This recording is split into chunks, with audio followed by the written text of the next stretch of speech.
இது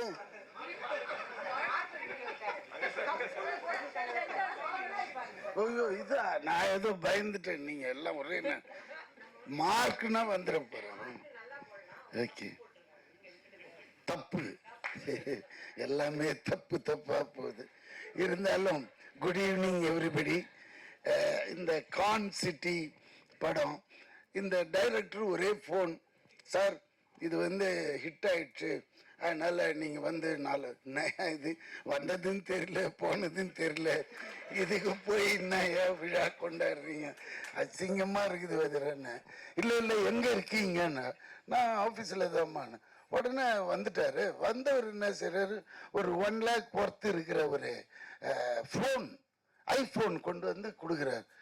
இது என்ன, நான் முன்னாடியே சொன்னேன் சார் படம் ஜெயிச்சதுன்னா, என்ன திருப்பி ஜெயிச்சதுன்ற, வந்ததும் போனதும் தெரியலையா, என்ன கூட ஒருத்தம் கூட கேட்கலையா இதை பத்தியே, எப்படி ஆனதும் கேளுங்க, சிரிக்காதீங்க, விஷயத்தை கேளுங்க.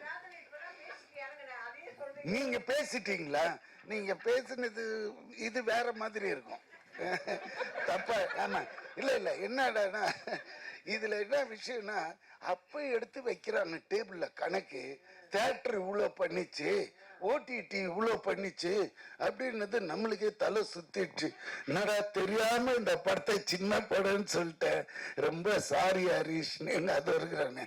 ஆமா, இது இவ்வளோன்னு இருந்துட்டு இவ்வளோ மூளை இருக்குதுப்பா, உன்னை நான் ஃபாலோ பண்ணல. நானும் பல விதமான படம் எடுத்து பார்த்துருக்கிறேன், ஒரு பைசா நின்னது கிடையாது, வெறும் கெட்ட பேர் தான்.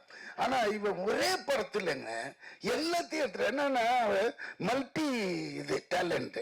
எப்படின்னா ப்ரொடக்ஷன் தெரியுது மெயினா, அதுக்கப்புறம் டைரக்ஷனும் தெரியுது, ஸ்கிரீன் பிளே தெரியுது. இங்க என்ன செஞ்சுட்டா, ஹீரோ வரலையா, போயிட்டாரு. இல்ல இல்ல, இந்த ஹீரோ வச்சு இந்த ஓட்டு ஓட்டிட்டான்னா இன்னும் பெரிய ஹீரோ யாருன்னா கிடைச்சதுன்னு வச்சுக்கோங்களேன். இதை விட ஒரு 5 times. மக்கள் இன்னைக்கு யாருமே தேட்டருக்கு வர்றதில்லை, கம்ப்ளைண்ட். அப்படியே வர்றதா இருந்தாலும் இந்த ப்ளூ சட்டை மாறன் நிறுத்திடுவாரு. அப்படிலாம் போகக்கூடாது.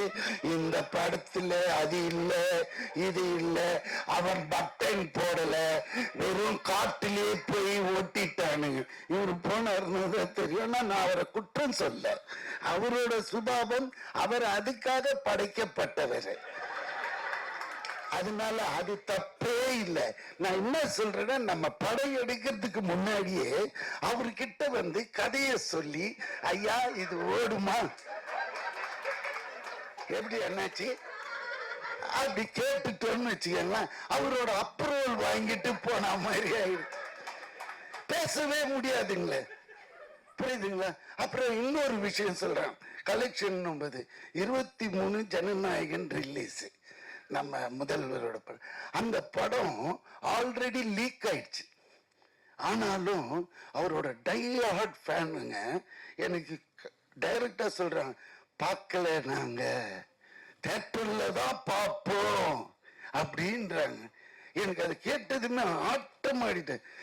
அதாவது பாக்குறானுங்க யாரு, இந்த அம்மா அப்பா சம்பாதிச்சு வச்சு தின்னுங்கிறான்ல வீட்டுல, அவனுங்க தான் இந்த ஓப்பன் பண்ணி நோண்டி பாக்குறானே தவிர்த்து, உண்மையான ஒரு ரசிகன் அவன் இன்னும் வெயிட் பண்றான் என்னைக்கு தியேட்டர்ல வரும் படம்ன்றது.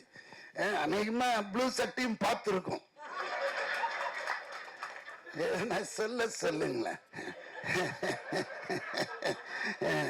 அதனால இது இப்படி போற காலகட்டத்தில் இந்த கலெக்ஷன் பண்ணுதுன்னு இவன் சொன்ன பிறகுதான் இது தெரியுது, இவ்வளவு பெரிய கான்சிட்டியா, இவ்வளவு கலெக்ஷனா. அப்போ என்ன ஆகுதுன்னா, நம்மளுக்கு இந்த மாதிரி படங்கள் எடுக்க ஒரு ஆர்வம் வருது, புரியுதுங்களா? போட்டா, ஆனா அது நம்ம போட்டா வராது, அவன் கை ராசி. நம்ம போட்டா புடிக்கும், அது அவரு போட்டாருன்னா விழுந்தாயம். அதுதான் சில கை ராசி இருக்கு. நம்ம அதனால இவ்வளவு கஷ்டப்பட்டு போய் நடிச்சு பண்ணும்போது சந்தோஷமா இருக்குது, கேட்கும் போது இந்த படம் இவ்வளவு பண்ணிச்சா அப்படின்னும் போது.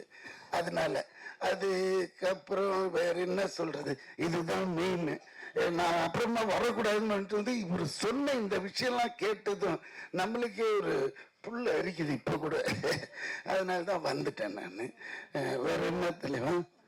அடுத்த படம் எப்போ ஆரம்பிக்கிறீங்க? பார்த்தீங்களா? ஏன்னா கிறிஸ்பா பேசி முடிச்சிடணும், வளவளா கொலகொலான்னு இல்லாம. இன்னும் நிறைய பேச வேண்டியிருக்கு. ஆனா இந்த சப்ஜெக்டை விட்டு வெளியே போயிடும், அது வேண்டான்னு இதோட என் பேச்சு நிறுத்திட்டு இந்த